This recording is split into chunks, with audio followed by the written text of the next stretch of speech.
À ma baby shower, ma sœur s'est levée et a dit « J'espère que ce bébé ne te ressemblera pas seul, sans amour et pauvre. » Mon père a ricané, comme sa mère.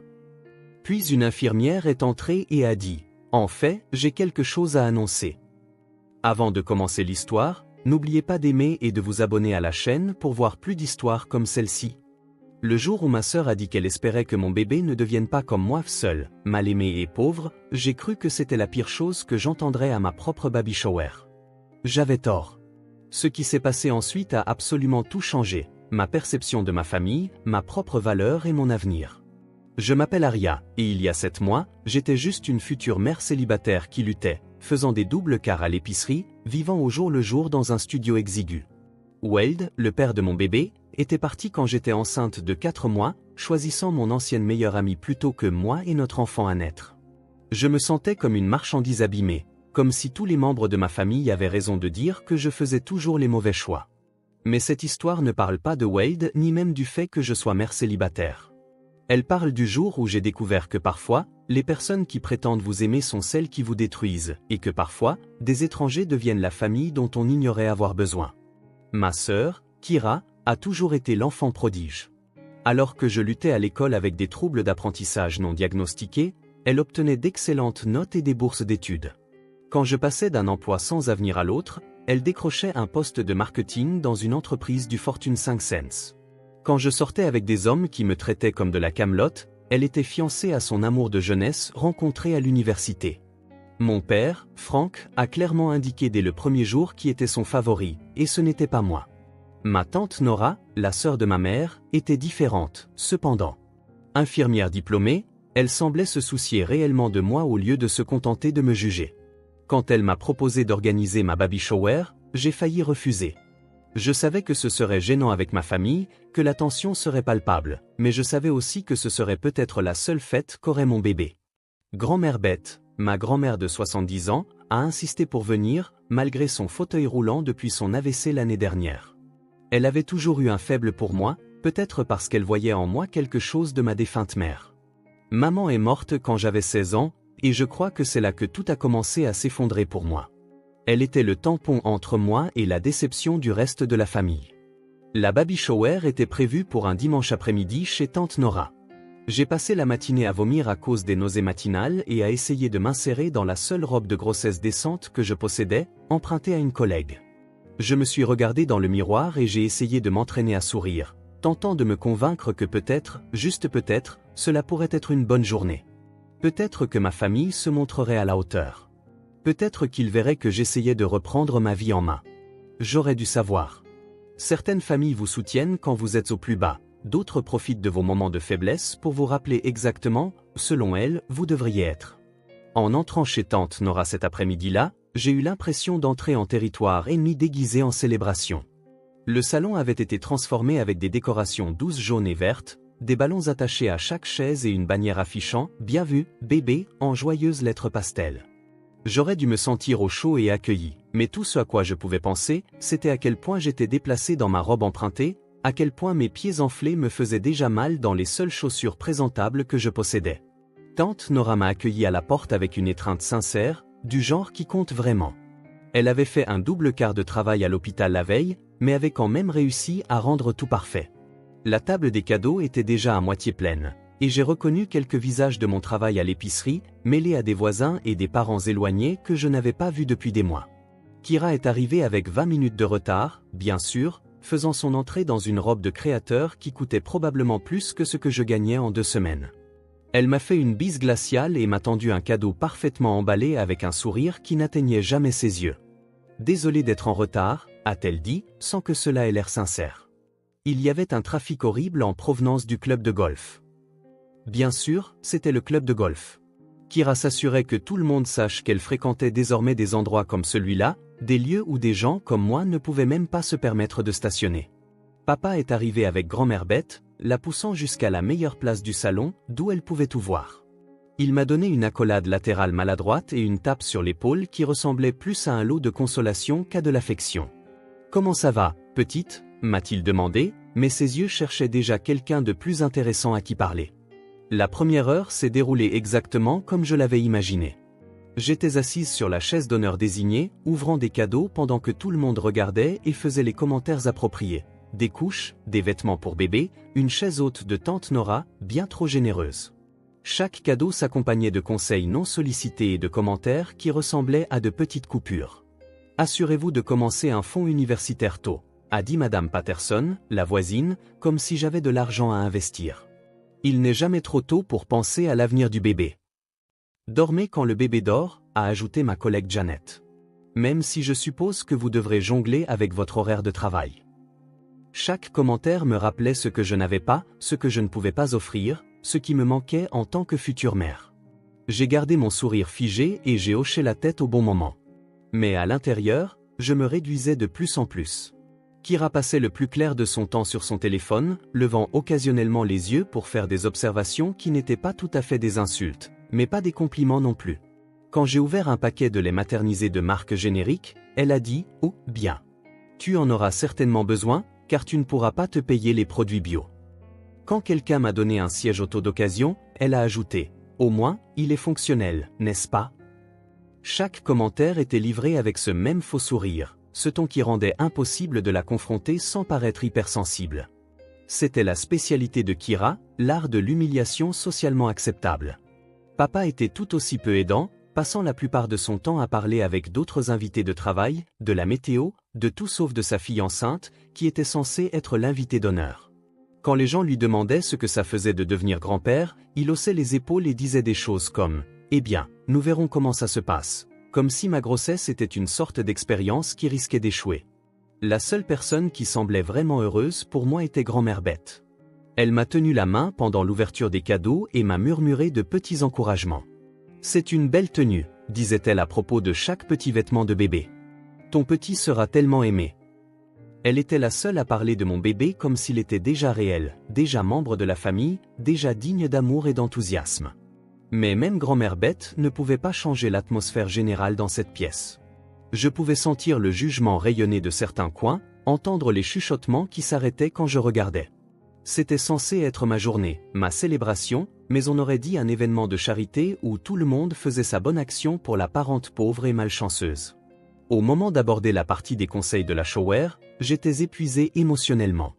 Mon dos me faisait mal à force de rester assise dans la même position, mes pieds étaient enflés au-delà de toute reconnaissance et j'avais mal à la tête à force de forcer des sourires pendant 3 heures. Mais je savais que le pire était à venir. Je le voyais dans les yeux de Kira, la façon dont elle préparait quelque chose, attendant son moment pour lancer la remarque cinglante qu'elle gardait en réserve. Je n'avais aucune idée à quel point ce serait dévastateur. Le jeu des conseils a commencé assez innocemment. Tante Nora avait préparé de petites cartes pour que chacun écrive sa sagesse pour la future maman, mais certains invités voulaient partager la leur à voix haute. Madame Patterson a commencé avec des conseils génériques sur les horaires de sommeil. Janet, ma collègue, a parlé de l'importance de demander de l'aide, bien qu'elle ait regardé directement papa en le disant, ce qui l'a mis mal à l'aise. Mais je sentais Kira devenir agitée à côté de moi. Elle n'arrêtait pas de vérifier son téléphone et soupirait bruyamment, comme si elle était prise en otage à la baby shower de sa propre sœur. Quand tante Nora a demandé si quelqu'un d'autre voulait partager un conseil, la main de Kira s'est levée immédiatement. « Oh, j'ai quelque chose à dire », a-t-elle annoncé, se levant avec ce sourire travaillé qu'elle utilisait lors de ses présentations au travail. La pièce est devenue silencieuse, tout le monde s'est tourné vers elle. J'aurais dû savoir à ce moment-là que tout ce qui venait ne serait pas bon. Kira ne se portait jamais volontaire pour parler à moins d'avoir un public et quelque chose de dévastateur à annoncer. J'ai beaucoup réfléchi à ça, a-t-elle commencé, sa voix prenant ce ton faussement doux qui me nouait l'estomac, au genre de conseil à donner à ma grande sœur. Elle a fait une pause, regardant autour d'elle pour s'assurer d'avoir l'attention de tous. Et j'ai réalisé que la chose la plus honnête que je pouvais dire est la suivante. Mon cœur s'est mis à battre la chamade. Quelque chose dans son ton, dans la façon dont elle construisait ce moment, a déclenché toutes les alarmes dans ma tête. J'espère que ce bébé ne deviendra pas comme toi, Aria. Seul, mal aimé et pauvre. Les mots m'ont frappé comme un coup physique. La pièce est devenue complètement silencieuse. J'ai entendu quelqu'un halter, peut-être tante Nora, mais le son semblait venir de très loin. Mon visage brûlait d'humiliation alors que chaque personne dans cette pièce me fixait, attendant de voir comment j'allais réagir à la destruction publique par ma propre sœur. Mais Kira n'avait pas fini. Elle était toujours debout avec cet horrible sourire, comme si elle venait de donner une sage pensée au lieu d'une attaque calculée conçue pour m'humilier devant tous ceux que je connaissais. Je veux dire, soyons réalistes ici, a-t-elle continué, sa voix devenant plus forte en voyant le choc sur tous les visages. Nous connaissons tout le passif d'Aria avec les relations et la gestion de l'argent. Je pense juste que ce serait tragique si cet enfant innocent finissait par suivre le même modèle. Je ne pouvais plus respirer. Mes mains tremblaient tandis que je m'agrippais aux accoudoirs de ma chaise, essayant de réaliser ce qui se passait. C'était ma baby shower, ma fête, et ma propre sœur venait de l'utiliser comme une occasion de lister tous mes échecs devant tout le monde. Puis papa s'est mis à rire. Pas un rire de surprise ou un petit gloussement embarrassé, mais un vrai rire, comme si Kira venait de raconter la blague la plus drôle qu'il ait jamais entendue. Le son m'a transpercé plus que tout ce que Kira avait dit. Tout comme sa mère, a-t-il ajouté, toujours en riant. Et ces 4 mots ont détruit ce qui restait de mon calme. Ma mère. Ma mère décédée qui avait souffert de dépression suite aux critiques constantes de mon père. Ma mère qui avait fait 3 boulots pour joindre les 2 bouts parce que mon père dépensait son salaire au bar. Ma mère qui était morte en se sentant comme un échec parce que des gens comme lui l'avaient convaincue qu'elle en était un. La pièce a éclaté en murmures embarrassés. Je pouvais voir le visage de tante Nora rougir de colère, entendre grand-mère Bette émettre de petits sons de détresse. Certains invités regardaient leurs mains, d'autres me fixaient avec une pitié qui rendait tout pire. Mais tout ce sur quoi je pouvais me concentrer, c'était la honte brûlante qui inondait tout mon corps. Chaque insécurité que j'avais eue à l'idée de devenir mère, chaque peur de ne pas être assez bonne, chaque inquiétude d'élever un enfant seul, s'est abattue sur moi en même temps. C'était ma famille. C'étaient les gens qui étaient censés me soutenir, m'encourager, m'aider à croire que je pouvais y arriver, et au lieu de cela, ils venaient de confirmer chaque chose terrible que j'avais jamais pensé de moi-même devant une salle pleine de gens. J'ai regardé Kira, toujours debout, l'air satisfaite d'elle-même, et j'ai réalisé quelque chose qui aurait dû être évident il y a des années. Elle ne disait pas des choses cruelles par accident. Elle ne faisait pas de commentaires irréfléchis dans des moments de stress. Elle choisissait délibérément, soigneusement, de me blesser chaque fois qu'elle en avait l'occasion, et elle y prenait plaisir. Ce n'était pas de la rivalité fraternelle ou un dysfonctionnement familial. C'était de la pure et simple cruauté, venant de quelqu'un qui était censé m'aimer inconditionnellement. Mon bébé a donné un coup de pied fort contre mes côtes, comme s'il réagissait à ma détresse émotionnelle. Et ce petit mouvement m'a rappelé quelque chose d'important, je ne me protégeais plus seulement moi-même. Je protégeais mon enfant, et je ne les laisserais pas grandir en pensant que ce genre de traitement était normal ou acceptable. Le silence dans la pièce s'étirait. Tout le monde attendait de voir ce qui allait se passer ensuite. Quelque chose a basculé en moi quand j'ai senti le coup de pied de mon bébé. C'était comme un signal d'alarme, un rappel que je n'étais plus simplement assise là en tant qu'Aria, la déception de la famille. J'allais devenir la mère de quelqu'un, et ce quelqu'un méritait mieux que de voir sa mère se faire déchiqueter par des gens censés l'aimer. Je me suis levé lentement, mes jambes tremblantes, mais ma résolution se renforçant à chaque seconde. La pièce était toujours mortellement silencieuse, tout le monde figé dans cet horrible moment après l'attaque de Kira et le rire cruel de papa. Ma robe de grossesse empruntée me serrait le ventre, mais j'ai redressé mes épaules et j'ai regardé ma sœur droit dans les yeux. « Tu sais quoi, Kira ?» Ma voix est sortie plus doucement que prévu, mais elle était ferme. « Tu as absolument raison sur certaines choses. » J'ai vu la surprise traverser son visage. Elle s'attendait à ce que je pleure, que je m'enfuis, que je m'effondre sous le poids de ses mots comme je l'avais toujours fait. Mais quelque chose était différent cette fois. C'était peut-être les hormones de grossesse. C'était peut-être le fait d'avoir enfin touché le fond. Ou c'était peut-être simplement que j'étais fatigué d'être le souffre-douleur de tout le monde. Je suis seul en ce moment, ai-je continué, ma voix se raffermissant. Et je n'ai pas beaucoup d'argent. Ces faits-là, tu les as parfaitement. J'ai fait un pas vers elle, regardant son sourire confiant commencer à s'estomper. Mais tu te trompes sur la chose la plus importante. La pièce entière retenait son souffle. Je pouvais voir tante Nora se pencher en avant sur sa chaise, grand-mère Bette agripper les poignées de son fauteuil roulant, même les voisins qui me connaissaient à peine attendaient d'entendre ce que j'allais dire. Je ne suis pas mal aimé, ai-je déclaré. Et les mots résonnaient comme une révélation, même pour moi. Et mon bébé ne le sera pas non plus. Parce que l'amour ne dépend pas de l'argent, d'un statut relationnel parfait ou du fait d'impressionner les gens dans les clubs de golf. Le véritable amour, c'est être là pour les gens, les soutenir quand ils luttent, célébrer leur victoire au lieu de les démolir. J'ai regardé autour de moi les visages qui me fixaient. Et vous savez ce que j'ai appris aujourd'hui? Certaines personnes dans cette pièce m'ont montré plus d'amour et de soutien sincère en 3 heures que ma propre famille ne m'en a montré en 28 ans. Kira a ouvert la bouche, comme si elle allait m'interrompre, mais je n'avais pas terminé. J'ai passé toute ma vie à m'excuser de ne pas être toi, Kira. De ne pas avoir eu d'excellentes notes, de ne pas avoir décroché l'emploi parfait, de ne pas avoir eu le petit ami parfait. J'ai laissé papa me faire sentir que j'étais une sorte de filot de consolation, toujours en deçà de ce que tu réalisais. Ma voix s'est légèrement brisée, mais j'ai persévéré. Mais tu sais quoi? Au moins, quand j'échoue en essayant de construire quelque chose, pas en essayant de détruire quelqu'un d'autre.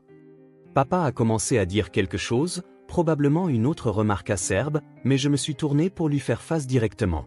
Et papa, parler de maman maintenant? Vraiment? J'ai secoué la tête, sentant une vague de colère qui m'a surprise par son intensité. Maman a lutté parce que des gens comme toi lui ont fait sentir qu'elle n'était jamais assez bien. Elle s'est tuée à la tâche, essayant de prouver sa valeur à des gens déterminés à la trouver déficiente. Je ne te laisserai plus me faire ça, et je ne te laisserai certainement pas le faire à mon enfant. La pièce était si silencieuse que j'entendais le tic-tac de l'horloge grand-père de tante Nora. Certains invités semblaient mal à l'aise, comme s'ils voulaient partir sans savoir comment. D'autres, comme Janet, ma collègue, hochaient légèrement la tête, comme s'ils étaient fiers de me voir enfin me défendre. Je me suis dirigé vers la table des cadeaux et j'ai commencé à ramasser les présents, mes mains tremblantes, mais mes mouvements déterminés. Merci à tous ceux qui sont venus aujourd'hui et ont apporté des cadeaux pour mon bébé. Votre générosité compte plus que vous ne le savez. J'ai regardé Kira et papa avec insistance.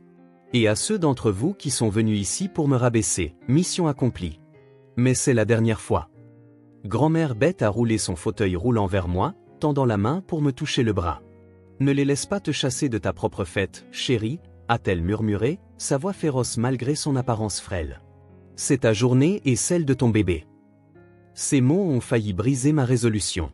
Je voulais me rasseoir, faire semblant que tout allait bien, redevenir le bouc émissaire de la famille parce qu'au moins, c'était familier. Mais j'ai alors senti un autre coup de pied puissant de mon bébé, et je me suis souvenu de la raison pour laquelle je me battais vraiment. J'étais sur le point de devenir le monde entier de quelqu'un. Ce bébé se tournerait vers moi pour la protection, l'amour, un exemple de la façon de traiter les gens et de la façon de s'attendre à être traité. Je ne pouvais pas laisser mon enfant grandir en pensant que la cruauté de Kira et le dédain de papa étaient des dynamiques familiales normales. J'ai pris mon sac, me préparant à quitter ma propre baby shower avec la dignité qu'il me restait. C'est à ce moment que la porte d'entrée s'est ouverte. Tante Nora a franchi la porte, portant toujours sa tenue d'infirmière bleu marine, l'air épuisé après ce que je savais être un quart de travail brutal de 12 heures à l'hôpital. Elle portait une enveloppe en papier craft et avait cette expression sérieuse qu'elle prenait face aux urgences médicales. Toute la pièce s'est tournée vers elle, probablement reconnaissante pour toute distraction du drame familial toxique qui venait d'exploser. « Désolée d'être en retard », a-t-elle dit, jetant un coup d'œil au visage choqué. « J'ai dû rester pour une chirurgie d'urgence, mais je suis contente de vous attraper tous avant que vous ne partiez. » Ses yeux ont rencontré les miens à travers la pièce, et je pouvais y lire quelque chose que je ne parvenais pas à déchiffrer. En fait, Aria, j'ai une annonce importante à faire. Mon estomac s'est noué. La dernière chose dont j'avais besoin était d'une autre mauvaise nouvelle, et le ton de tante Nora laissait entendre que c'était sérieux. Je tenais toujours mon sac, toujours prête à sortir et à ne jamais regarder en arrière. Mais quelque chose dans sa voix m'a fait figer. J'ai reçu un appel de l'hôpital il y a environ 1 heure, a-t-elle poursuivi, s'approchant de l'endroit où je me tenais. Tu te souviens du test sanguin que tu as fait le mois dernier? Le dépistage génétique pour le bébé? J'ai hoché la tête, confuse par la tournure des événements. Toutes les femmes enceintes font ces tests. Oui. Tout est revenu normal. Eh bien, ils ont fait des tests supplémentaires à cause de certains marqueurs qu'ils ont trouvés, et ils ont découvert quelque chose d'incroyable. Le visage fatigué de tante Nora commençait à montrer un soupçon de sourire. Aria, tu es une compatibilité parfaite pour un don de moelle osseuse pour une petite fille de 7 ans nommée Ivy Shen, qui est sur la liste d'attente pour une transplantation depuis plus de 2 ans. La pièce est redevenue complètement silencieuse. Mais cette fois, c'était un silence différent. Pas le calme horrifié après l'attaque de Kira, mais le silence stupéfait de gens essayant de traiter une nouvelle inattendue. Je ne comprends pas, ai-je dit, ma voix à peine audible. Qu'est-ce que ça veut dire? Tante Nora a ouvert l'enveloppe et en a sorti plusieurs documents à l'air officiel. cela signifie que tu as le pouvoir de sauver la vie d'une petite fille.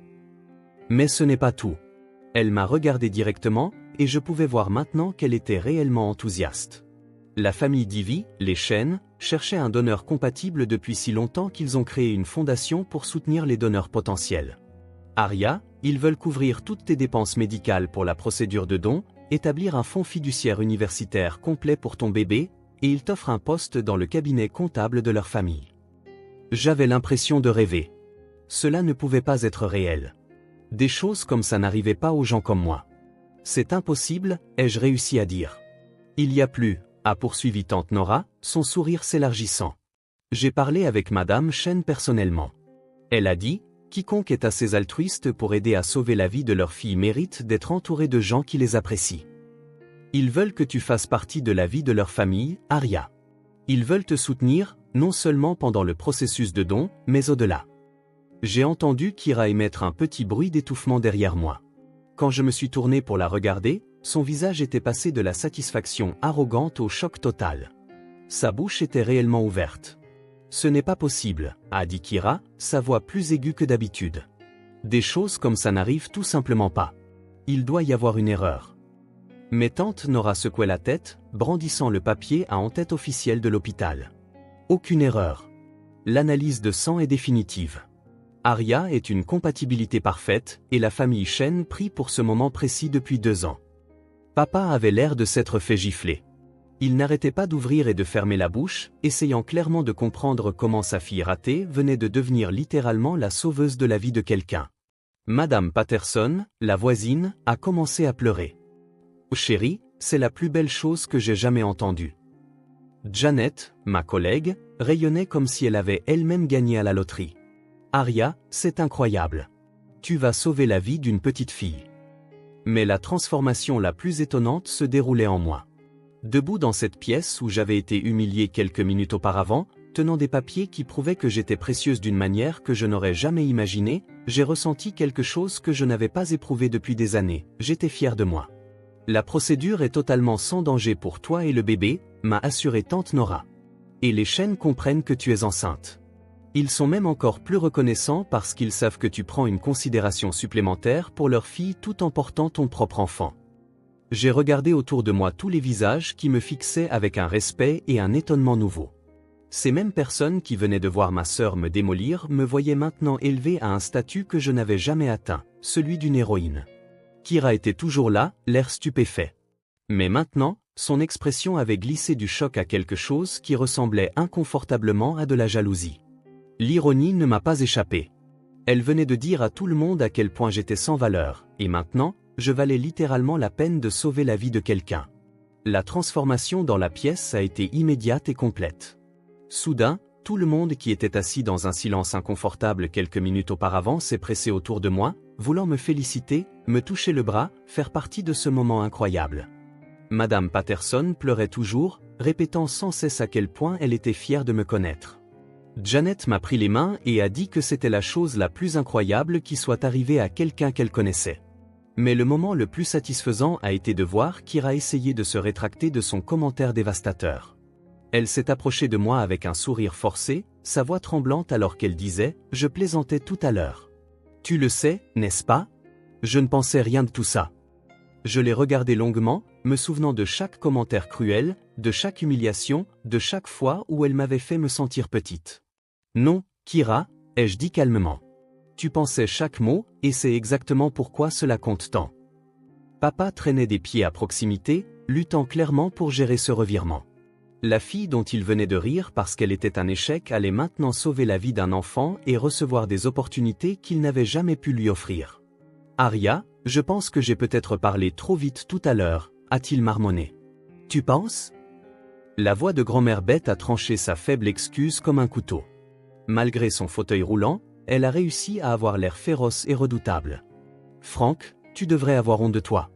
Vous devriez avoir honte, tous les deux. » Elle a regardé Kyra avec dégoût. « Cette fille a plus de cœur dans son petit doigt que vous deux dans tout votre corps. » Les heures suivantes se sont écoulées dans un tourbillon d'appels téléphoniques et de paperasse.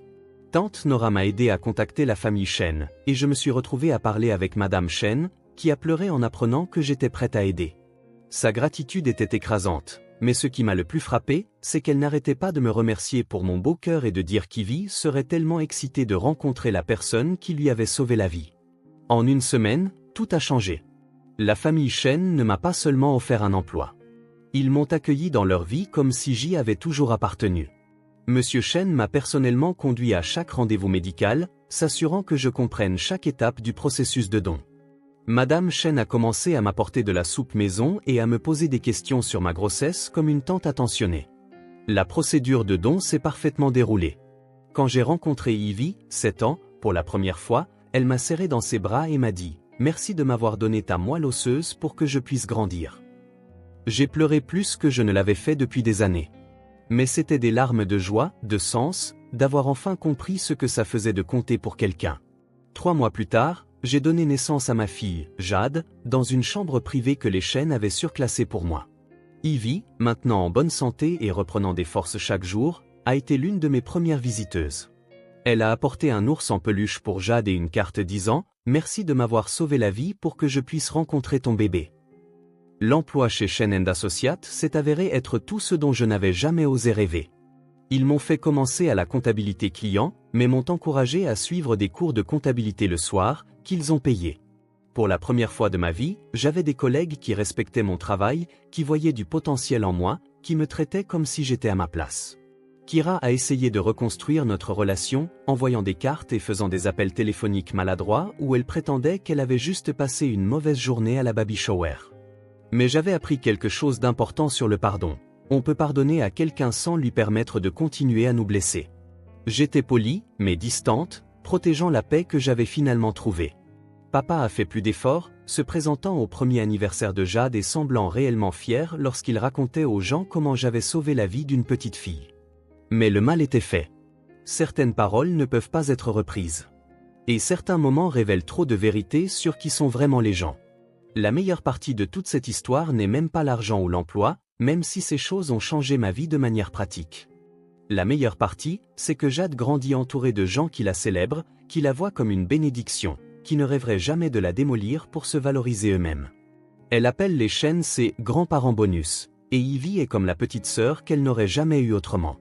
Cette baby shower m'a appris que parfois, les pires moments de votre vie sont en fait des portes vers les meilleurs. Parfois, il faut perdre la famille dans laquelle on est né pour trouver la famille qu'on était destiné à avoir. Si cette histoire vous a touché, veuillez la partager avec quelqu'un qui a besoin d'entendre que sa valeur n'est pas déterminée par les personnes qui refusent de la voir. Appuyez sur le bouton « J'aime » si vous croyez aux secondes chances et au nouveau départ. Et abonnez-vous à cette chaîne pour plus d'histoires vraies sur le fait de surmonter les drames familiaux et de trouver votre véritable valeur. Votre soutien compte énormément, et je vous dis à bientôt dans la prochaine vidéo.